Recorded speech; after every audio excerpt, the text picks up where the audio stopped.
Welcome back. स्वागत है आपका फिर से एक बार क्लास में। और आज हम यहाँ पर जो हमारा टॉपिक हमने चार्ज के बारे में यहाँ पर स्टडी कर लिया था, उससे रिलेटेड जो प्रॉपर्टीज थे उसको भी स्टडी कर लिया था। अब वहाँ से हम आगे स्टार्ट करेंगे, जो कि कूलॉम्स लॉ रहेगा। ओके, तो कूलॉम्स लॉ में बेसिकली हम फोर्स का स्टडी करते हैं, इसलिए हम पहले फोर्स को जान लेते हैं, फोर्स होता क्या है। उसके बाद हम आगे की क्लास स्टार्ट करेंगे। चलिए, ओके स्टार्ट करते हैं। तो सबसे पहले हम बात कर लेते हैं nature of basic force. Nature of nature of basic force, ठीक ना। तो जैसा कि हम जानते हैं कि हमारे यहाँ कई प्रकार के फोर्स लगते हैं, बट यहाँ पर हम चार प्रकार के फोर्स ही पढ़ेंगे, क्योंकि इससे रिलेटेड ही हमारे प्रॉब्लम्स रहती हैं, इससे रिलेटेड ही हम जो भी प्रॉब्लम सॉल्व करते हैं वो रहते हैं, ठीक है। तो नंबर एक हम लेंगे गुरुत्वीय बल, ठीक है ना। यहाँ पे लिख लो बल की प्रकृति, ठीक है ना, बल की प्रकृति। तो यहाँ पे क्या है, गुरुत्वीय बल। तो जैसा कि हम जानते हैं कोई बॉडी है, दो बॉडी है, तो वो क्या करती हैं, आपस में एक दूसरे के ऊपर बल लगाती हैं। जैसे एक पिंड यहाँ पर है, माना ये चंद्रमा है, मतलब ये चंद्रमा है और ये सन है। तो ये क्या करता है, इसके ऊपर एक बल लगाता है, तभी तो ये डिसबैलेंस नहीं हो रहे हैं, तभी एक एक साथ में है। जो जहाँ पर फिक्स है वही फिक्स है। ये पृथ्वी है, पृथ्वी क्या है, सन के चारों ओर चक्कर लगा रही है। तो सन के चारों ओर चक्कर क्यों लगा रही है, सेंट्रीपिटल फोर्स वर्क कर रहा है उसके चारों ओर। सेंट्रीपिटल फोर्स उसको बैलेंस करके रखता है। ओके, ठीक है ना। तो इस प्रकार हम गुरुत्वीय बल क्या होता है, ये लॉन्ग रूट में होता है, लेकिन ये वीक फोर्स लगा हुआ होता है। लंबा बहुत होता है, मतलब दूर तक बहुत रहेगा, इनफाइनाइट तक ये फोर्स वर्क करता है। कोई भी बॉडी अगर इनफाइनाइट पे रखी हुई है तो उस पर भी ये वर्क करता है। Okay, one body to another body में ये फोर्स मतलब लगता है। ओके, अगली बात करते हैं। तो नंबर दो है विद्युत चुम्बकीय बल। विद्युत चुम्बकीय बल, ये बल कब लगता है, जब विद्युत जो होती है उसमें जब चुंबकत्व का देखा है कि करंट बह रही है, तो उसमें क्या होगा, एक फोर्स इंक्लूड हो जाएगा। वो बल विद्युत चुम्बकीय बल कहलाता है। ओके, अब क्या करते हैं, नंबर तीसरा है नाभिकीय बल। नाभिकीय बल, ठीक है। अब ये बल कैसा होता है, ये बल शॉर्ट रेंज होता है, मतलब कम में लगेगा, लेकिन ये स्ट्रॉन्ग बहुत होता है। ओके, देखिए कैसे, जैसे ये हमारा क्या है, न्यूक्लियस है, ठीक है। इसके अंदर प्रोटॉन और न्यूट्रॉन है। इलेक्ट्रॉन क्या करते हैं, इसके अंदर मूव करते हैं।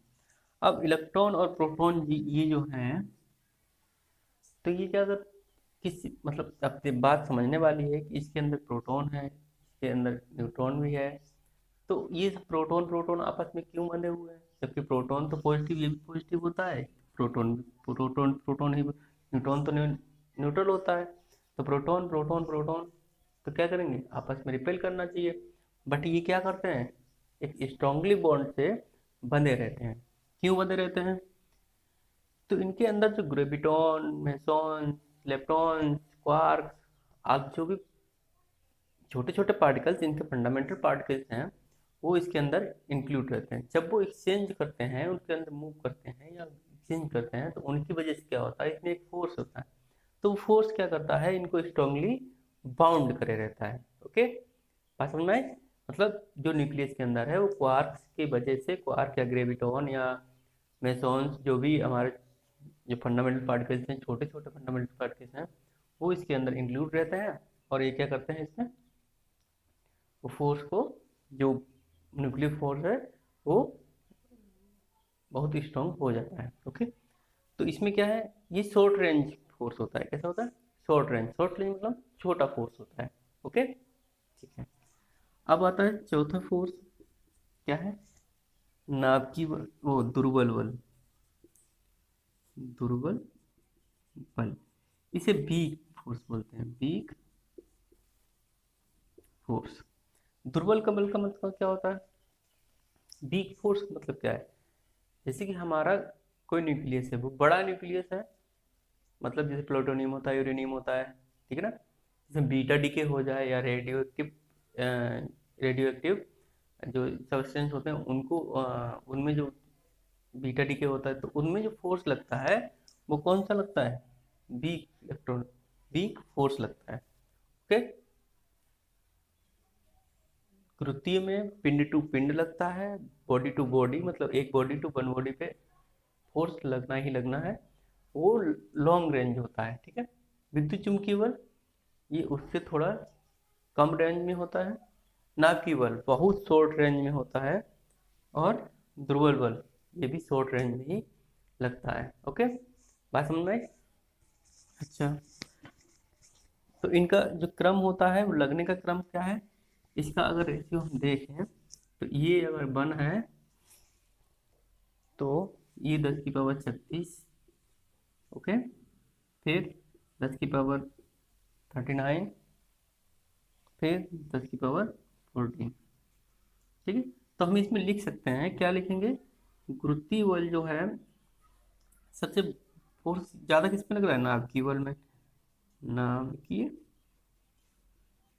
बल, फिर विद्युत चुम्बकीय बल, विद्युत चुम्बकीय बल, फिर विद्युत चुम्बकीय बल, फिर दुर्बल बल, वीक दुर्बल बल। उसके बाद है ग्रेविटेशनल बल, मतलब गुरुत्वीय गुरुत्वीय बल। ठीक है ना, ये एक ऑर्डर है। सबसे स्ट्रॉन्ग बल पूछता है तो नाभिकीय बल, सबसे कम बल किस में लगता है तो गुरुत्वीय बल। ओके, और अगर उसका ऑर्डर पूछता है तो ये ऑर्डर रहेगा। ओके, इतना समझ में आया?